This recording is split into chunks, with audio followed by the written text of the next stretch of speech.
Sorry about that. You gotta make this work. I can't remember, they do change it.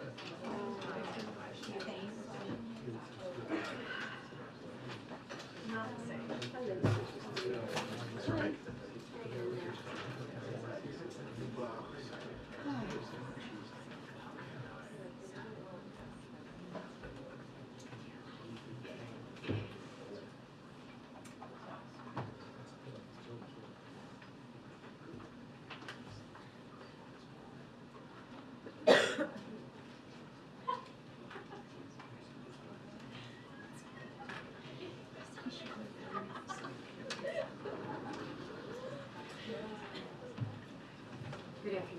Good afternoon, everyone.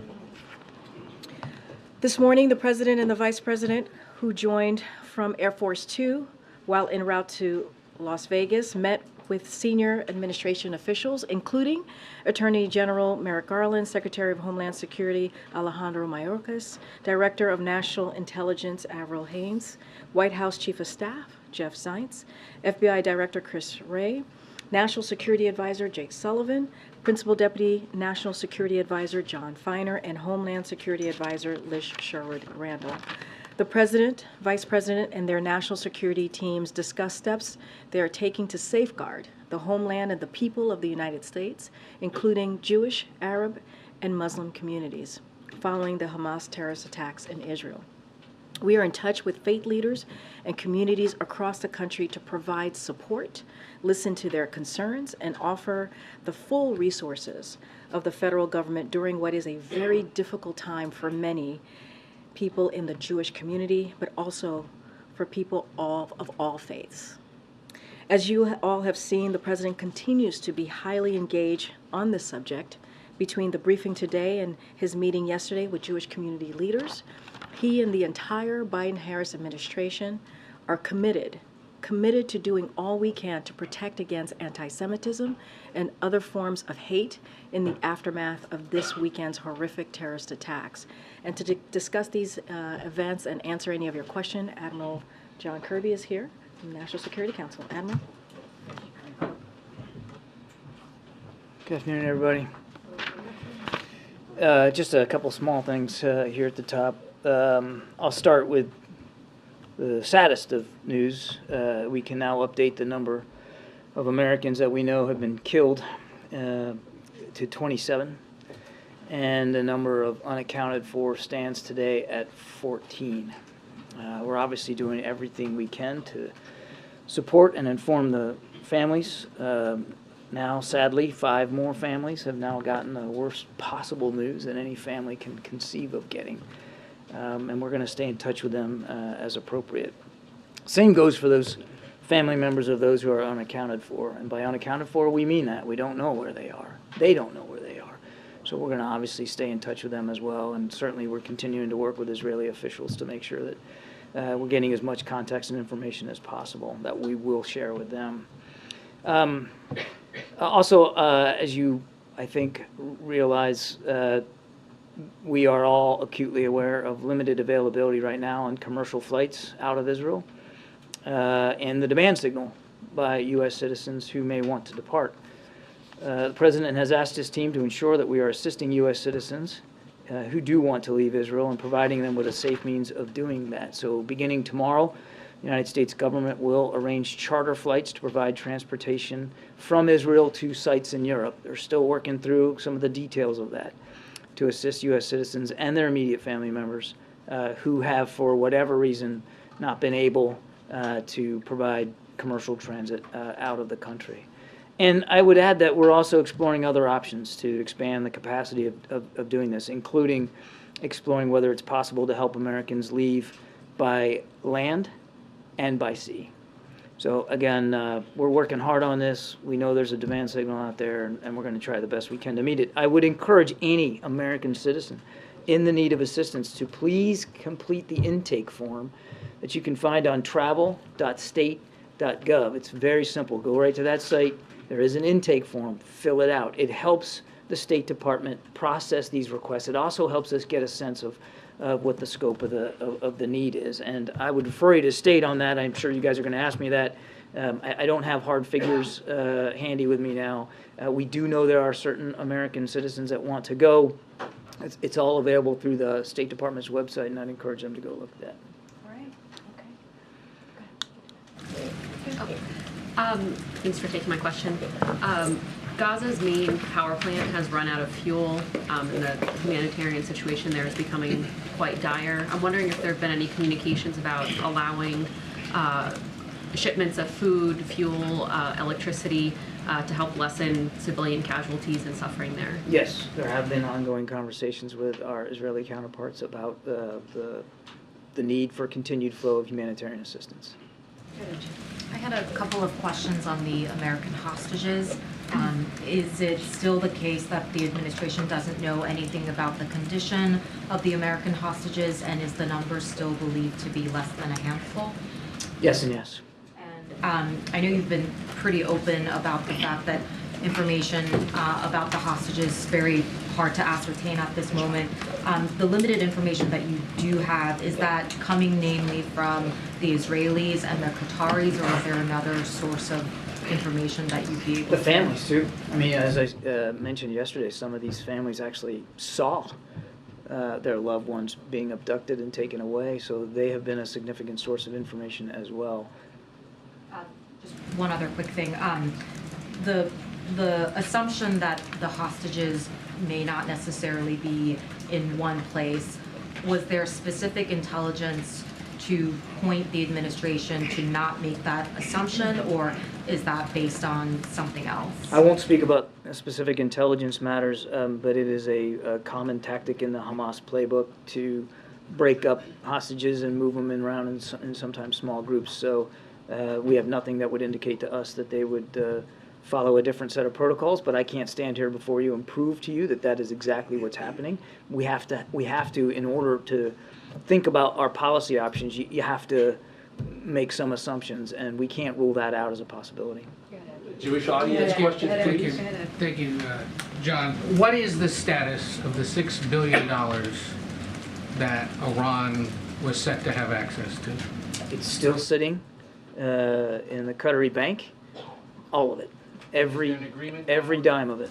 Is there an agreement now to, in essence, withhold it from Iran should they come asking for it? None of that money has been spent, and I have no updates to provide today. Was the decision to reach a quiet understanding with Qatar about whether or not it would be accessed by Iran made because of the attack or political pressure in recent days? I'm not going to talk about diplomatic conversations one way or another, Ed. What I can tell you is that every single dime of that money is still sitting in the Qatari bank. Not one of it, not one dime of it has been spent.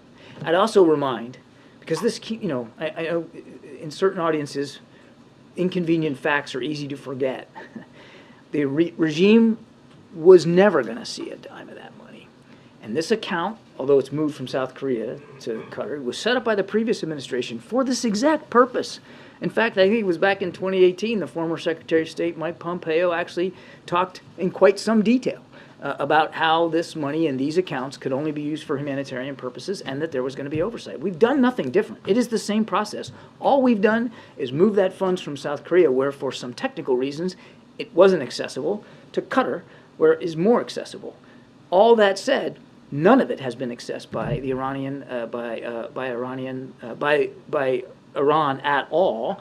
And even if they had accessed it, it wouldn't go to the regime. It would go to approved vendors that we approved to go buy food, medicine, and medical equipment, agricultural products, and ship it into Iran directly to the benefit of the Iranian people.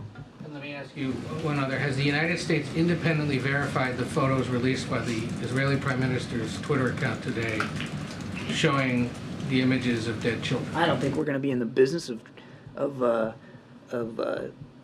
having to validate or approve those images. Are coming from the Prime Minister of Israel, and we have absolutely no reason to doubt their authenticity.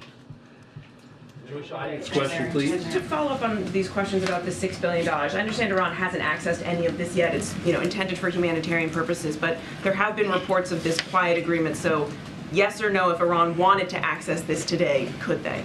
I'm not going to speculate one way or another here about future transactions. What I can tell you is none of it has been accessed, and we are watching every dime, as you would expect we would. We're watching it very, very closely. So you're And I'm not going going to still tap into it I'm today? not in a position to speak about these press reports. I'm telling you, nothing's been accessed, and we have oversight. We have oversight over what can be accessed and for what purposes. And on another topic, the president said yesterday that he told Netanyahu that it's important, even with all of the emotion and anger and frustration, that they operate by the rules of war. Why does the president feel the need to underscore this point? The president feels strongly about the law of armed conflict and the proper respect for innocent life anywhere in the world, no matter where it is. And that certainly includes, maybe even especially includes our own military operations.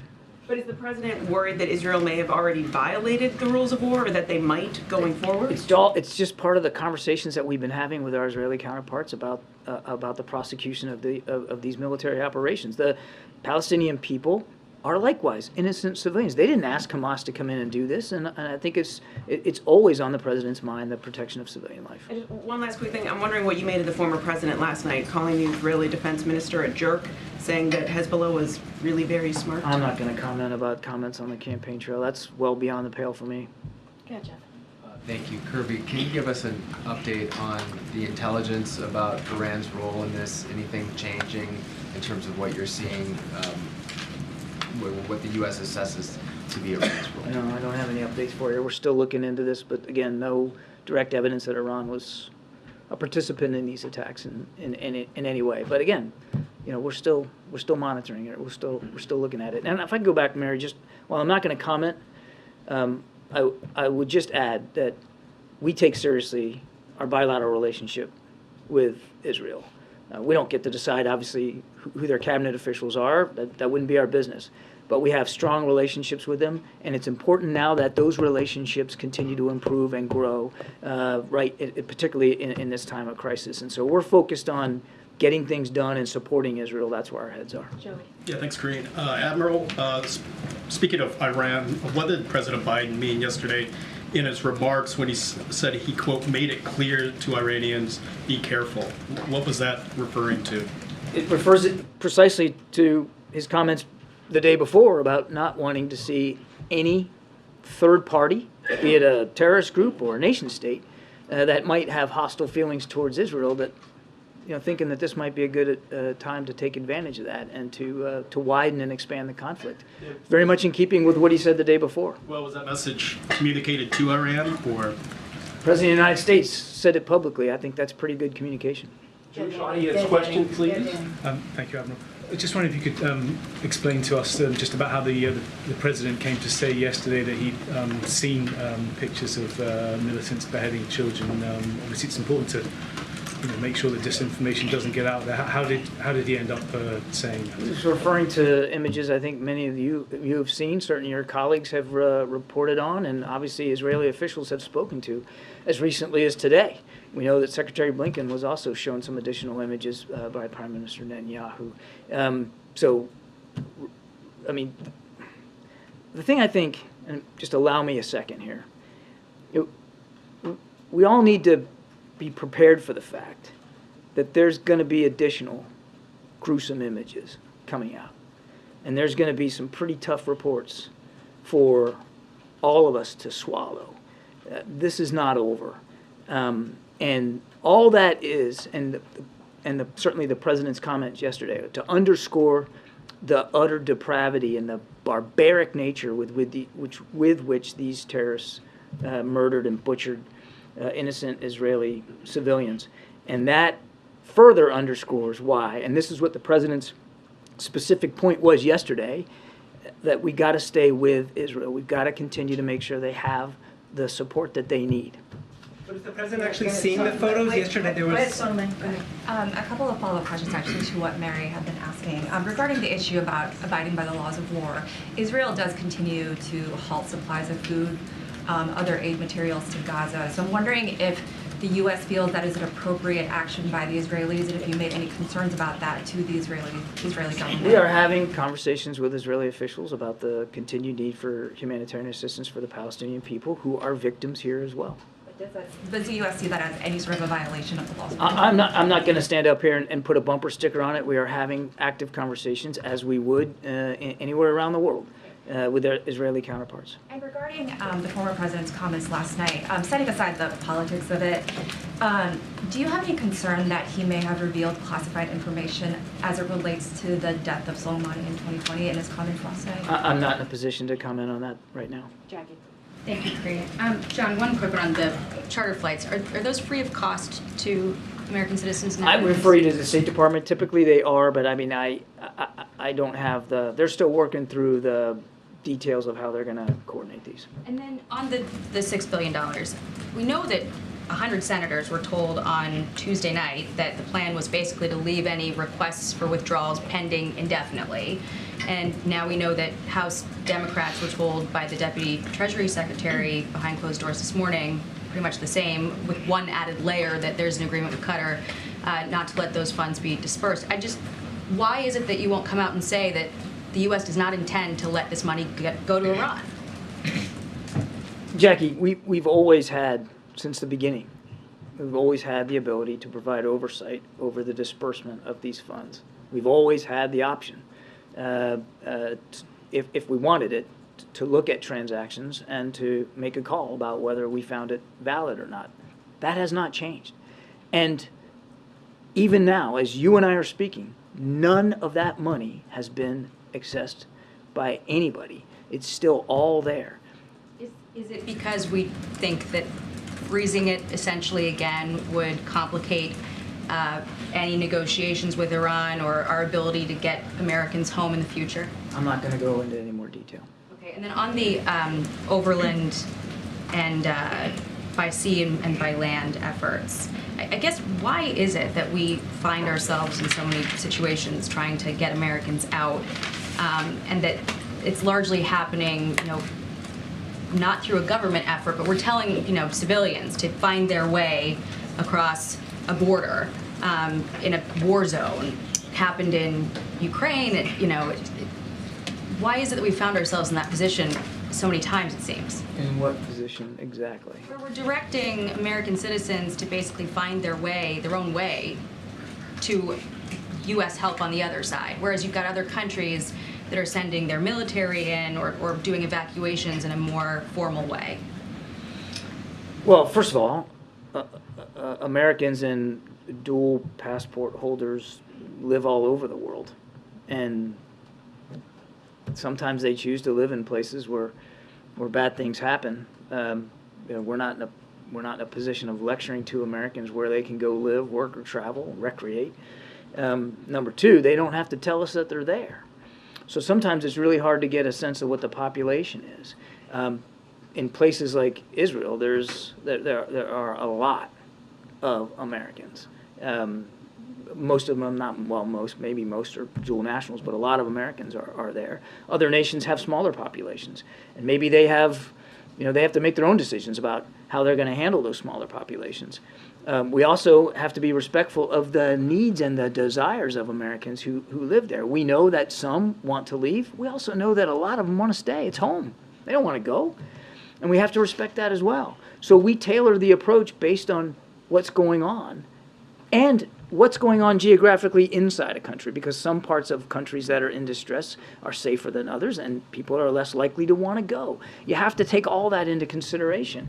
And the other thing I'd say to your question is, as this situation evolves, you should expect that so too will our approach evolve. And if there's a need to do more or to do it differently, well, by goodness, we'll do that. But right now, in the early hours, there was still ample commercial flights going out of Ben Gurion, and certainly there were some viable land routes. We kept, and part of the reason why we're doing this is because we have such good communication with Americans, and we're having these conversations, and we realized that as the situation has evolved, more and more Americans were expressing a desire to leave, and because not all carriers are working out of Ben Gurion, this made sense as the next best move. If we have to adjust it, We absolutely will. On the day of jihad, are we doing anything to fortify, I guess, the U.S. against any potential activity against Americans domestically or abroad, given the calls for a day of jihad and your statement yesterday that now is not the time to go back and look at any intelligence gaps? Is it the time, being that tomorrow is supposed to be this day of jihad? What I meant by yesterday was we're focused on making sure that our intelligence sharing with the Israelis is as sharp and as good as possible for the operations that they are in. I saw some reporting that made it sound like I blew it off. That is not the case. We understand that there will be a need to go back and look at what was missed, by whom, and when. Of course we're going to do that. But we've got to stay focused on the task at hand right now. And as for your second question, absolutely, we are constantly in touch with local law enforcement, state and federal officials across the country to make sure that we are as vigilant as we can be to be able to identify and disrupt any threats to the American people. We're absolutely going to stay focused on that. John, is the concern about publicly addressing the $6 million as now being frozen a concern that it would suggest culpability on the part of Iran on these specific events? And is that too volatile a statement for the U.S. government to make publicly, since clearly it's being communicated privately to lawmakers and others? Again, I don't have anything more to add on this, Kelly. All I can tell you is we haven't seen any specific evidence that Iran was involved specifically with these attacks. But as we've said, broadly, yes, they're certainly complicit. We're not walking away from the fact that Iran has supported Hamas and other terrorist networks. So this is not about being unwilling to speak to culpability. We've already spoken to the culpability and complicity of Iran with respect to support to terrorist groups. I'm just not able to go into more detail than that. I would tell you that, again, I'm reminded, I know I sound like a broken record, but not a dime has been accessed, and we are watching it very, very closely. When the president spoke about the hostage situation in yesterday's event with Jewish community leaders and the fate of Americans broadly, and that he didn't want to say too much publicly for obvious reasons, could you just speak to what his view is about an American military role in another country when Americans' lives are at stake? How would he view the calculus there? Is it deferring to the Israeli, the IDF? Is it working in partnership? How would he describe, as Commander-in-Chief, what his priorities are with that kind of potential? As Commander-in-Chief, his first priority is always the safety and security of Americans that are overseas, as well as our own national security interests. And we have national security interests throughout the region. Moving the carrier strike group to the Eastern Med is part and parcel of that concern he has of our broader national security interests here. Now, the Israelis have made it very clear that they don't want foreign troops on their soil, that they want to prosecute these operations on their own, and they have every right to want to do that. Now, we have some experts that were already in country providing advice and counsel on like hostage recovery. We obviously have a terrific information and intelligence sharing relationship with Israel. We're working to improve that. And certainly we have a strong defense relationship when it comes to providing weapons and munitions, and we're doing that. And so there are no intentions, no plans to put American troops on the ground in combat. He hasn't been given any updated and there is no interest by the Israelis. Or options to that effect since Saturday? There are no plans or intentions to do that, so there are no active planning efforts underway to do that. And the Israelis have made it clear that they would not welcome that in any event. What we're going to do is make sure that, and this is a very capable, small, but very capable military, and we're going to do everything we can to improve those capabilities. Thanks a lot. Thanks a lot, Karine. Go ahead. You guys fight it out. Kirby, is the U.S. contemplating the creation of a humanitarian parole program like the one for Ukrainians, for people of Israel or people on the ground? I'm not aware of any such plans. And I have another question. Is the U.S. willing to withhold the military aid to Israel until they create a humanitarian corridor?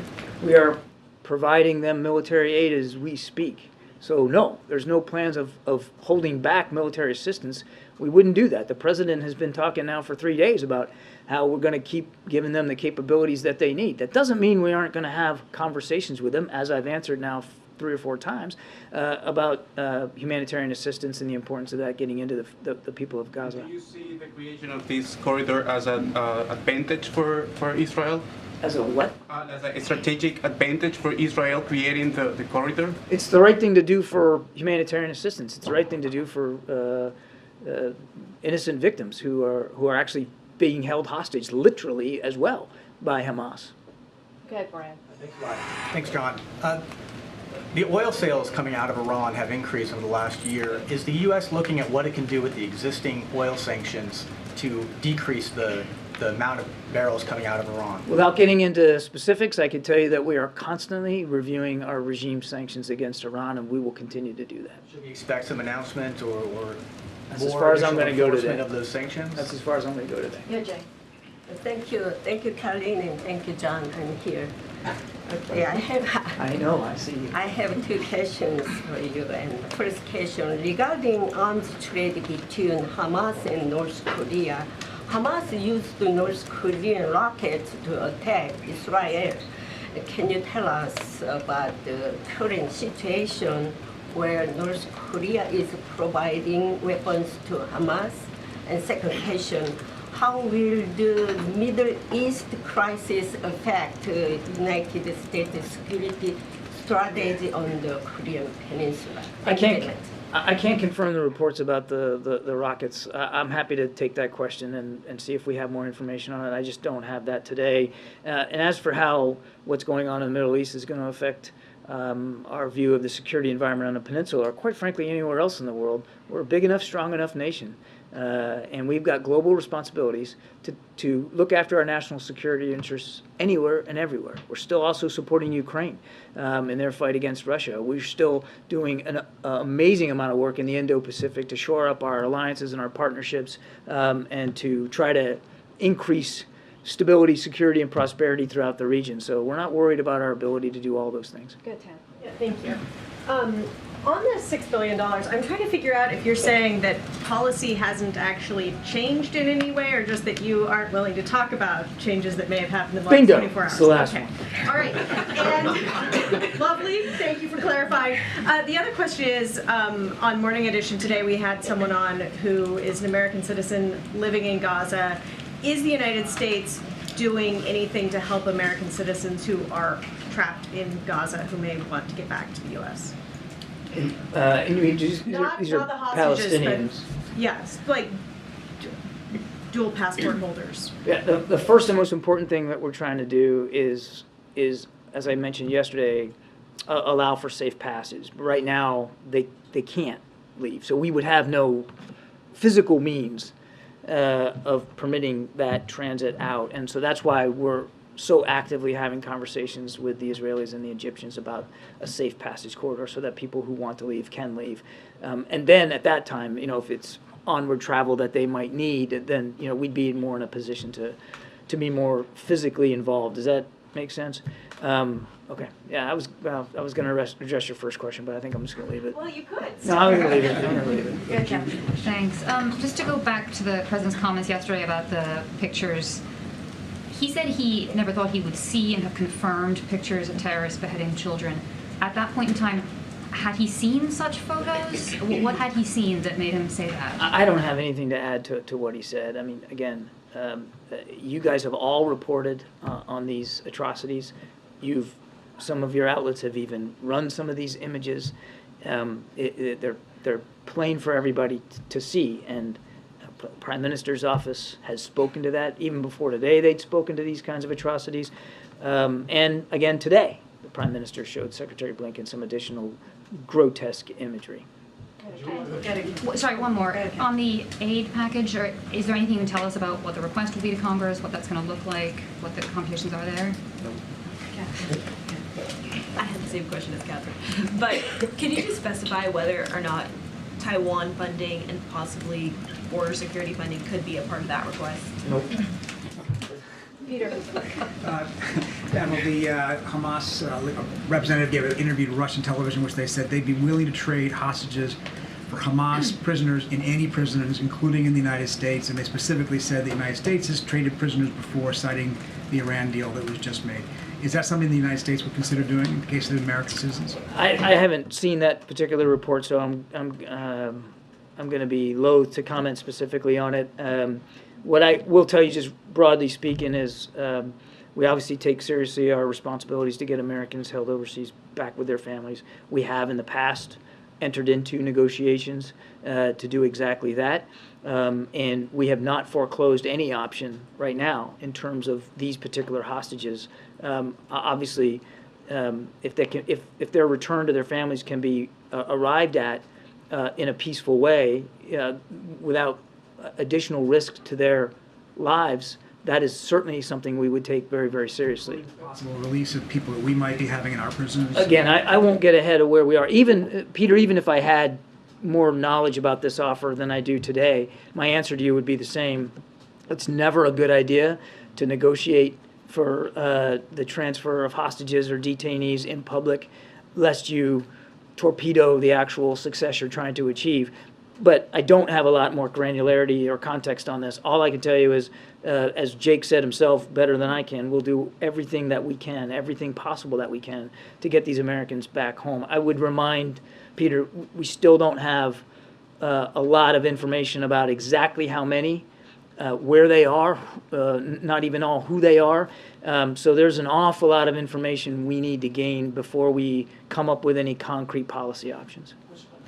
How does the Israeli strike on the Syrian airports change the situation? And then, can you also address reports that the Egyptians warned the Israelis in the days prior to the attack? I've been asked that question about the Egyptian warning. I don't have anything on that. You'd have to talk to Egyptian authorities. I don't have anything, and I certainly wouldn't talk about intelligence matters. And on your first question, that's a better question put for the Israeli Defense Forces, not for the United States. We're focused on helping them go after Hamas. Good, in the back there. A question about Lebanon. So Hezbollah is continuing operating against the Israeli targets at the border, Lebanese-Israeli border. Are you still concerned that Hezbollah could be taking part in this war? Sure. Yeah, absolutely. Do you have any intelligent information about the capability of Hezbollah that they've been preparing, and we know that the capability is way stronger than Hamas? They are a potent terrorist group, no question about it. We watch them closely. The Israelis watch them closely. We don't want to see this conflict widened. We don't want to see Hezbollah make that kind of a decision. And I would remind, again, that we take our national security interests very seriously in the region. And the reason why we moved a carrier strike group to the Eastern Med was to act as a deterrent for any other actor, including Hezbollah, that might think that widening this conflict is a good idea. American forces might, last question, American forces might join the war if Hezbollah made a difference. Are you implementing a policy decision there? No, I'm just asking. You have two big ships, one coming on their way. So I'm just wondering if Hezbollah changed the game and did make a big impact in the war and made Israel look another surprise maybe. I appreciate the effort to try to get me to confirm a hypothetical. I'm not going to do that. I'm not going to do that. There is no intention or plan to put American troops on the ground in Israel. There's no desire by the Israelis for that outcome. So I'm just not going to get ahead of where things are. Yeah, Great.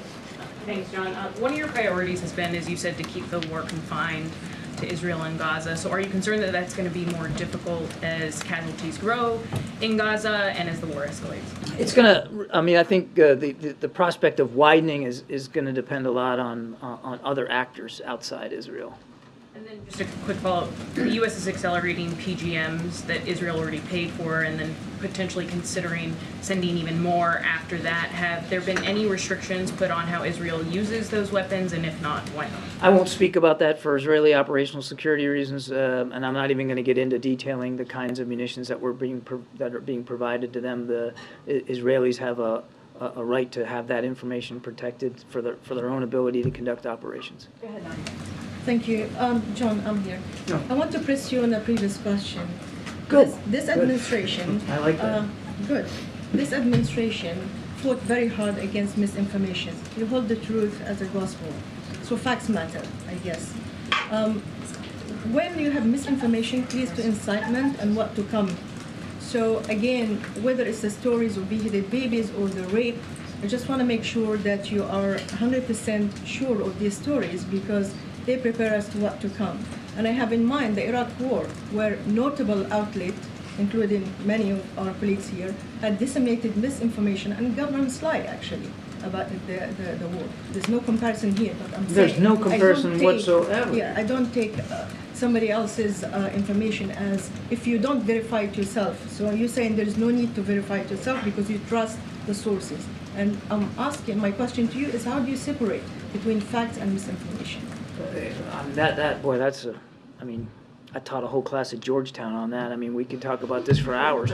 I mean, look, obviously we take seriously. What's that? You're gonna have to register. You're gonna have to register for the class. I'll take the full course with you, Jim. I don't know if you can handle the reading list, James. Look, we take it very, very seriously. The need to be as factual and certainly truthful as we can possibly be. If you're suggesting somehow that we're taking that lightly, I mean, I again refer you to many of the reporting many of your colleagues have done about the atrocities that have already taken place, in just the last few days. And comments made by Israeli officials themselves. It's obvious, sadly, but it's obvious what Hamas has proven willing to do to innocent Israeli citizens. We're not gonna shy away from talking about the grotesque nature here of what these terrorists have done. But I also think it's important that we all, and I don't mean this in a chastising way, but we all have to keep the larger picture in mind here of what's going on and how important it is for Israel to be able to eliminate this very real, very tangible, very demonstrable threat to the lives of their own citizens. One more question, just quickly. If you manage or succeed to open the border crossing with Egypt to Rafah, can you guarantee that Palestinians from Gaza who are exiting will go back? Because there is a fear. Go back. Yes, to go back to Gaza after the war ends. Because there's a fear that when people leave, as history told us, since you're referring to Georgetown, they don't come back. So they don't come back. There's people worried about an ethnic cleansing, that when people leave, they don't come back. I know, I understand that. Our focus right now is making sure that, and not all of them are going to want to leave, but those who do, who really want to get out, that they have the ability to get out. That's the real first priority. And you know, if there's a concern about getting back in at the appropriate time, we'll certainly deal with that as a policy issue going forward. I mean, the bottom line here is that we know that Gaza is home for these people, and if they want to go back home, they should absolutely be allowed to go back home. But they should be able to make those decisions, just like citizens anywhere should be able to make those kinds of decisions. Naomi. Thank you. Today, Senator Bob Menendez was accused of being a foreign agent. Is the White House considering or will consider putting a national security assessment on the situation? I have nothing to update or comment on that. Yeah. Thanks, Karine. Hi, John. Is the White House concerned or have any response to the court order in Kenya that temporarily blocked deployment of security officers on the multinational mission to Haiti? And if this legal challenge is successful, is that concerning? Does that change the U.S.'s pledge in this mission? I'm going to have to take that question, sir. I wasn't tracking that. I don't want to speculate. Thank you. Karine. Thanks, Karine. Thank you, John. So a follow-up question on social media and misinformation. Social media platform X says it has removed hundreds of Hamas-affiliated accounts and has taken down thousands of posts since Hamas' attack on Israel. Does the administration think that enough is being done about potential misinformation surrounding this war, and how concerned is the administration about this? We've seen the reports that X has taken down quite a bit of misinformation. I mean, we certainly support those decisions. That kind of information has no business being out there. Certainly, when you know it's absolutely know it's false. So we're grateful and support that. That was obviously a corporate decision that they made, and again, we think it was done in the right vein. And a follow-up question on sending U.S. troops. So you said there's no intention and no plan to do so, but has it been ruled out? Is that still an option pending? There is no intention, no plan, and frankly, no desire by the Israelis for U.S. combat troops to be involved in this conflict. James, last question. Okay, thank you very much, Karine, and thank you, Admiral. 2 questions on the Mideast crisis. 27 Americans killed is a very large number. That is larger than the number of Americans who were killed by terrorists during our withdrawal from Afghanistan, larger than the number of Americans killed at the USS Cole, larger than the number of Americans killed at Benghazi or beheaded by ISIS. And I believe it's accurate to say that after all of those events, direct U.S. military action was ordered by the Commander-in-Chief. 27 Americans killed. Why is it the posture of the Biden administration to just let Israel handle this job, in essence, instead of U.S. forces going in and getting the guys that killed our people? James, we will do, as Jake said, everything we can to get those American hostages home with their families. We recognize that they are not the only people being held hostage. Other nationalities are included in that group. We don't have enough information right now to make a policy decision about how to do it. So I can appreciate the sense of urgency in your question. Believe me, we share it. But we aren't going to act one way or another until we have enough information to act upon. And then on the hostages issue, you have suggested that it's a very small number of hostages, American hostages, being held in Gaza, less than a handful. Treat yourself. And I assume that that assessment is still operative. Has there been any discussion amongst President Biden and his aides about how to avoid the fate of Jimmy Carter in this situation, where we actually saw the President of the United States and his administration become, in effect, hostages themselves to a foreign terrorist organization? With all the respect that President Biden has for President Carter, I can assure you that he is not focusing on history here, even domestic history. He's focusing on what's going on now and making sure that we are doing everything we can to support Israel and look after our national security interests in this moment, because this is not 1979.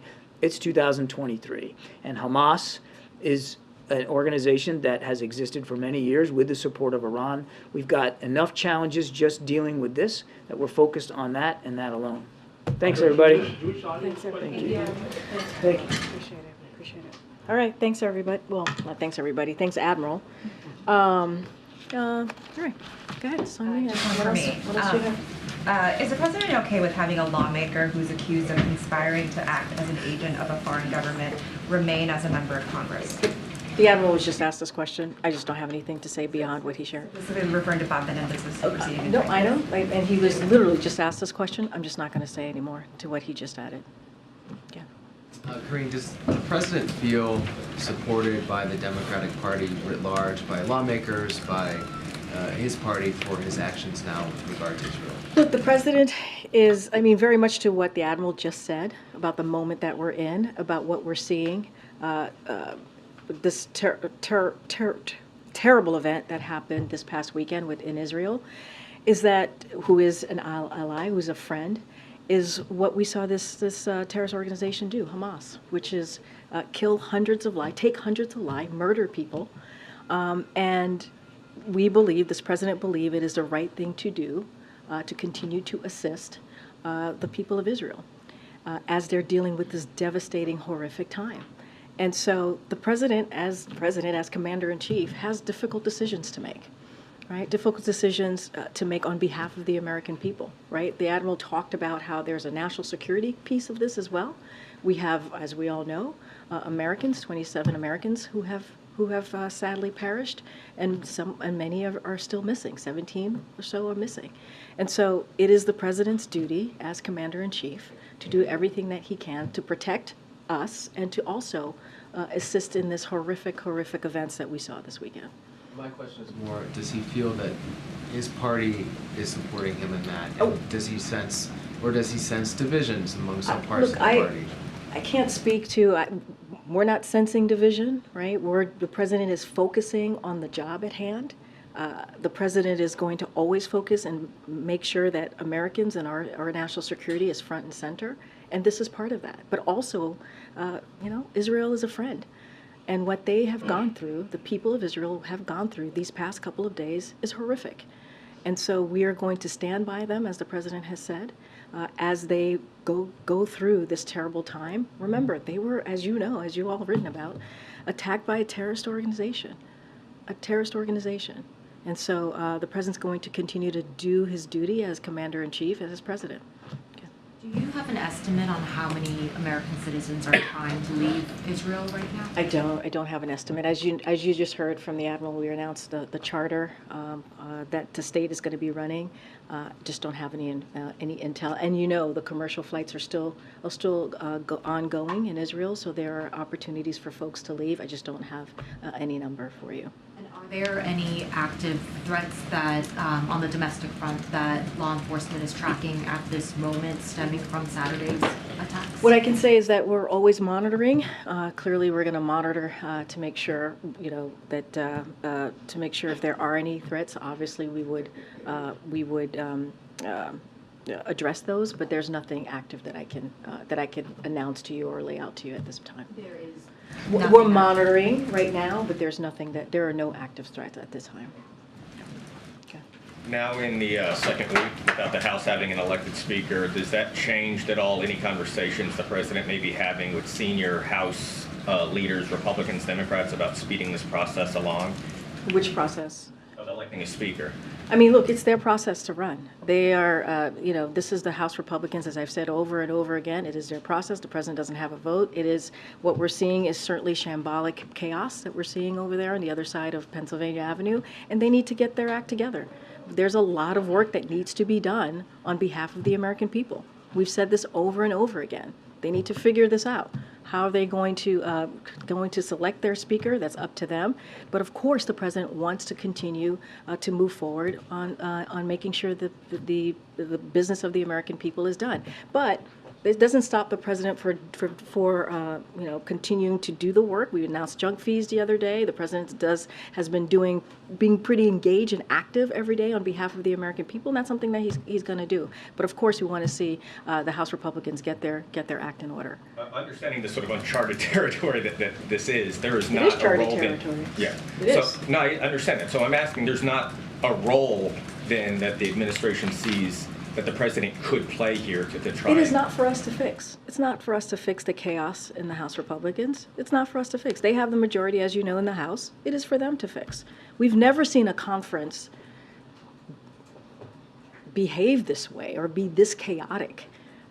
It is important for Republicans who have the majority to figure this out. And get there and get they created the situation and they have to figure it out and elect their speaker so we can move on. Corinne, will you take our Jewish audience? So I want to talk about CPI inflation. The CPI inflation report came out today. It was hotter than expected, 3.7% year over year, unchanged from the prior month. You talk about all the spending last year to lower costs.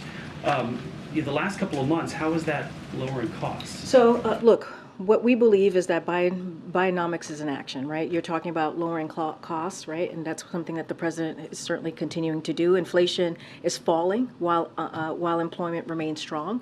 As you speak to CPI, inflation has fallen 60% since last summer, and the core inflation, as you're speaking to this data, fell to its lowest level in 2 years. And so that matters. Let's not forget about wages are higher than they were last year, accounting for inflation.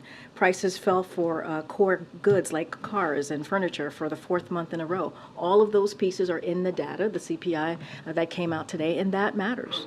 But people still hear Bidenomics and they see rent is up 7.4% year over year. Car repairs, car insurance is up almost 19%. So costs are not coming down for all Americans. So here's the thing. As we know that when it comes to housing, people are still dealing with a lot, right? We understand how that economic hardship as it relates to housing specifically. That's why the president put forth a plan to deal with, on the federal level, how to help people lower costs with housing. So that is important as well. But when you think about wages, wages are indeed up, which matters over the last year, accounting for inflation, even more for blue-collar workers and those not in management. So that matters, as I mentioned moments ago. So look, the president's going to continue to grow the economy, We talk about Bidenomics. We see the economy growing. We see unemployment at under 4%. We see jobs created under this administration as more than 13 million jobs, more than 14 million jobs at this point. And that's what we're going to focus on. When it comes to Republicans, they want to slash taxes for the wealthy. That's what they want to do. That's what they're putting forward. Cut Social Security, cut Medicare, cut Medicaid. They already started talking about that again recently.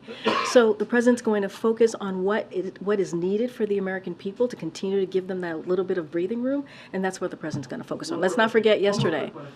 Yep. Is it still appropriate for the president to go to Philadelphia tomorrow, given all the Americans trying to get out of Israel and the imminent ground war there? Well, look, the president has to do multiple things at once. Multiple things at once. The president's going to go to Philly. He's going to continue to talk about Bidenomics. He's going to continue to talk about what he's doing to bring back manufacturing, to create good-paying jobs. That's what you're going to hear from Americans. That's something that Americans also want to hear from.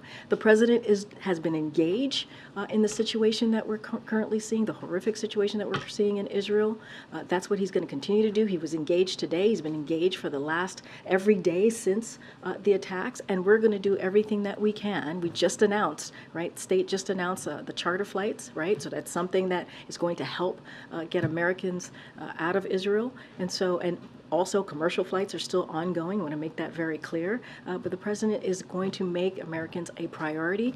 He has to do multiple things at once. That's what you're going to see the president do. Go ahead. I just want to go back to the Chairman Menendez thing, because in another realm, this would be a bigger effing deal. A successor to the president as chairman of the Senate Foreign Relations Committee is being Well, accused. he's no longer chairman. No, but the president was once chairman of the Oh, I Senate see what you're Foreign saying. Relations. I see. Yes. You're making that connection. Yes, it's a Got it. successor to the Successor. then No, I got it. senator, I got it. has been accused of being a foreign agent for Egypt, which, not for nothing, is involved in this situation right now, for that matter. Has the president been brought up to speed on this? If he has no comment today, can we see comment on whether he has any concerns that someone with that kind of a position may have been accused of this, and whether he should be running for re-election? So we have always said it is a serious matter, right? We've always said that, and we'll continue to treat that as a serious matter. I just don't have anything else to share beyond any statements from the president.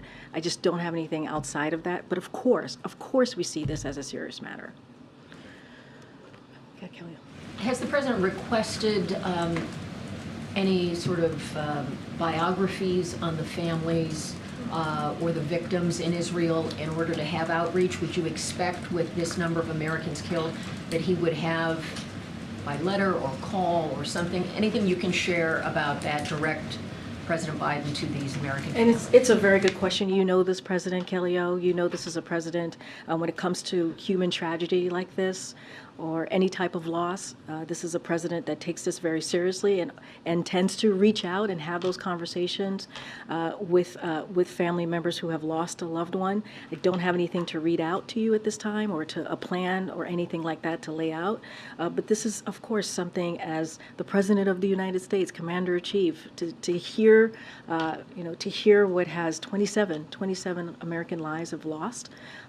This is something that affects him deeply. If and when we do outreach and have any conversation with the families who have lost their loved ones, we certainly would share that.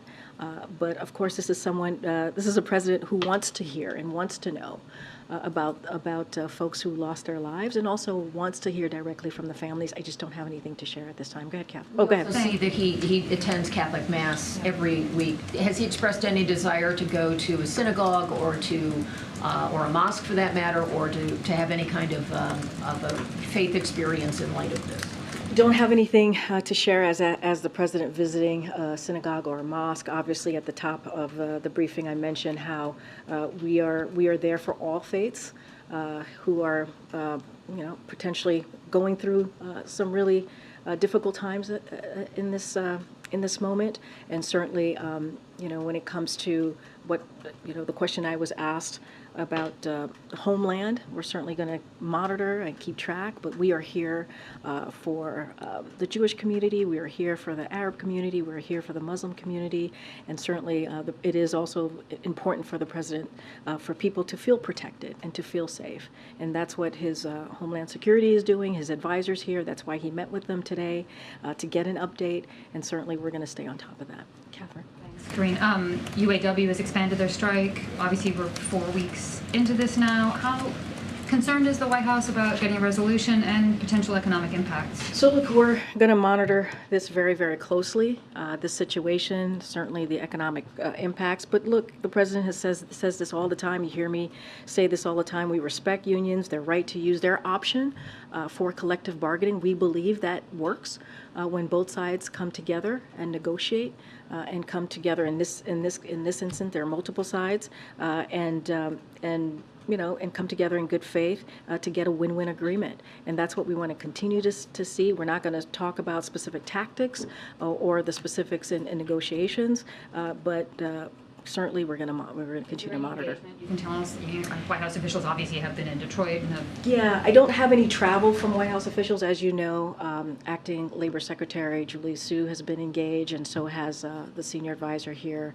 Gene Sperling, have been the two people who have had direct communication, and certainly not part of the negotiation, but offering any assistance that might be needed to the Big Three and UAW. I just don't have any specific engagement to read out or any travel at this time. Keter. Just one quick question. Has the crisis in Israel caused the president's major address on Ukraine to be delayed? And does he still plan to deliver it? I don't have any update on the president's Ukraine address. I'm sure that we will continue to hear from the president. As he said this week, next week he's going to put forth a supplemental plan on additional funding that he's going to be asking for, and don't want to get ahead of that. Certainly the best path forward. I just don't have anything to share on any remarks or extensive remarks that the president will be giving or might give on Ukraine, but certainly you guys will continue to hear from the president on all important matters, whether domestically or foreign. Okay, thank you so much. Audience question, please. Thank you, Karine.